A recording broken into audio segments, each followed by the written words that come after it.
Welcome to All This Math. This is Professor Parker, and today we're going to be talking about a little bit of algebra, a little bit about slope and the equation of a line, and something to keep in mind. Nothing too heavy, but just something to keep in mind when we're given equations and we're asked to identify what the slope is. All right? So, let's imagine that you're given an equation, and no, that's not the natural logarithm symbol, right? That's the word n. So in this equation, 3x plus 2y equals 12, right? 3x plus 2y equals 12. What if you're asked, what is the slope?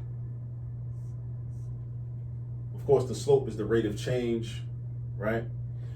Or it's the value represented by the variable m if the equation is written in the slope-intercept form, which is y equals mx plus b, right? But this is not in the slope-intercept form or the slope-intercept format. This is considered standard form. Standard form is when you have basically the x term and the y term on the left-hand side of the equal sign. So you got the x term and the y term on the left-hand side of the equal sign, and you have a constant on the right side. That's standard form.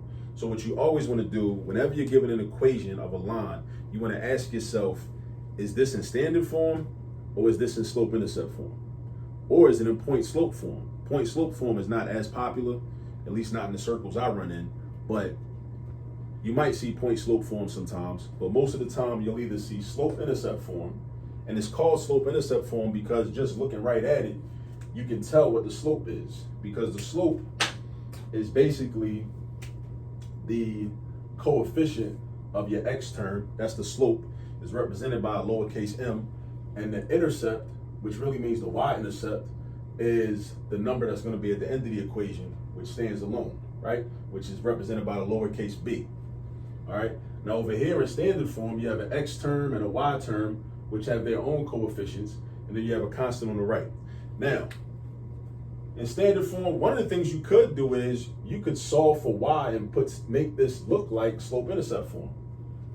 But that takes more work than is necessary. There's this formula I'm gonna put you on to. This is how you find the slope when you're given an equation in standard form, right? This formula, lowercase m is equal to negative capital A divided by b. That's the formula. That's it. You take the numbers out of the equation in standard form, plug them in, replace the letters with numbers, reduce the fraction if you need to. If you can't reduce it, you're done. So check this out. A is the coefficient of x if your equation is in standard form like this one is. So what's my A? My A is 3. 3 is in the place of A. So I'm gonna write negative 3, fraction bar. B is the coefficient of y. In this case, B is 2. So I'm gonna put the 2 in the denominator. So I have negative 3 halves. I can't reduce that. So I'm done. That is the slope of this equation. So the moral of the story is this. Whenever you're given an equation that's in standard form and not in slope-intercept form, which we need to be able to differentiate and discern between, right, as algebra students and as math students, we don't have to do a whole lot of work to find out what the slope is.